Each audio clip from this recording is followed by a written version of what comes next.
बिस्मिल्लाहिर्रहमानिर्रहीम। अस्सलाम वालेकुम। Welcome to chef Tamanna's kitchen. आज मैं आपके साथ बहुत ही लाजवाब सी और बहुत ही आसान सी रेसिपी शेयर करूंगी मैकरोनीज़ की।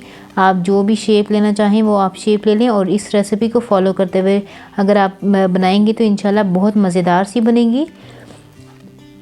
तो चलिए हम अपनी रेसिपी की तरफ चलते हैं, बनाना शुरू करते हैं। उसके लिए मैंने एक देचकी में पानी लिया, उसमें नमक डाला है 1 चम्मच और मैकरोनीज़ का एक पैकेट डाल दिया है और इसको एक तरफ उबलने के लिए रख देते हैं।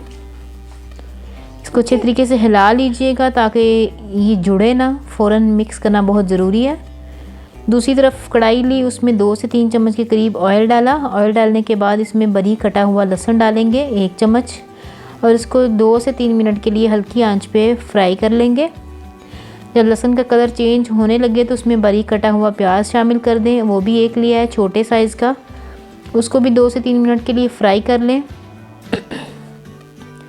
प्याज को फ्राई करने के बाद अब मैं इसमें शामिल करूँगी चिकन को मैंने छोटी छोटी बोटियां कर ली थी। ये है तकरीबन 1 कप के करीब। क्वांटिटी आप अपने हिसाब से रखिएगा, जितना आपको चिकन बीच में पसंद है उतना डाल लीजिए। चिकन को 2 से 3 मिनट के लिए फ्राई करेंगे। चिकन को फ्राई करने के बाद इसमें हस्बे ज़रूरत नमक शामिल करूँगी। तकरीबन आधी चम्मच भी मैंने थोड़ा डाला है क्योंकि मैकरोनी में भी डाला हुआ है। इसमें बाकी भी सॉसेज हमने शामिल करनी है तो सॉस में भी नमक होता है। तो अब इसको 2 मिनट के लिए कवर करके रखूँगी ताकि चिकन अच्छे से गल जाए। तो आप देख सकते हैं चिकन हमारा गल चुका है। अब इसमें बाकी चीज़ें शामिल करूँगी। बारीक कटी हुई गाजर जाएगी, इसमें आधा कप के करीब गाजर है वो डाल दूंगी और इसको 2 से 3 मिनट के लिए फ्राई कर लूँगी। गाजर को थोड़ा सा टाइम लगता है गलने के लिए, इसलिए मैंने इसको पहले डाल लिया। शिमला मिर्च को हम लास्ट में डालेंगे। अब इसमें चिकन टिक्का मसाला जाएगा 1 चम्मच, काली मिर्च जाएगी पिसी हुई आधी चम्मच और 1 चम्मच भर के जाएगा इसमें चिली सॉस जाएगी और 1.5 चम्मच के करीब जाएगी इसमें सोया सॉस। 1 चम्मच इसमें सिरका शामिल करेंगे और 1 चम्मच भर के इसमें जाएगी केचप। अब इन चीज़ों को अच्छे तरीके से मिक्स कर लूँगी। आपने आंच को तेज़ रखना है, स्लो नहीं रखना। तेज़ आंच पे हम इसको फ्राई करेंगे। अब इसमें शिमला मिर्च जो बारीक काट के रखी थी वो भी डाल दूँगी और इसको मज़ीद मिक्स करने के बाद इसके साथ ही इसमें मैकरोनी शामिल कर देंगे जिसको हमने उबाल लिया है।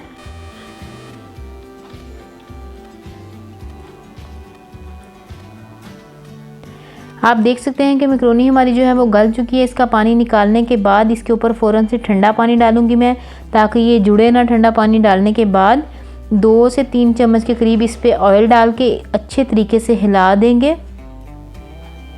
इससे ये होगा कि मैकरोनी हमारी जो है वो आपस में जुड़ेगी नहीं और अलग अलग रहेगी। अब इस रेडी किए हुए मसाले में मैं मैकरोनी डाल दूँगी, जितनी आपको ज़रूरत है उतनी डालिएगा। साथ साथ इसको मिक्स करके मैं थोड़ा थोड़ा डाला और देखती गई कि हमारे सब्जियों की क्वांटिटी के हिसाब से जितनी ज़रूरत है उतना उसमें मैंने डाल लिया था।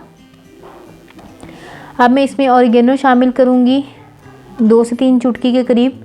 हमारी मज़ेदार सी मैकरोनी रेडी हो चुकी है। तो अब इसको डिश आउट कर लेते हैं। आप देख सकते हैं कि इसके अंदर खूबसूरत कलर लग रहा है इसका। इसमें सब्जियां मैंने बहुत ज़्यादा नहीं पकाई क्योंकि सब्जियों का हल्का सा क्रंच बीच में आए तो बहुत अच्छा टेस्ट आता है। तो उम्मीद है आपको रेसिपी अच्छी लगी होगी। अगर अच्छी लगे तो ज़रूर बताइएगा। चैनल को सब्सक्राइब करना मत भूलिएगा। इजाज़त दीजिए, अल्लाह हाफिज़।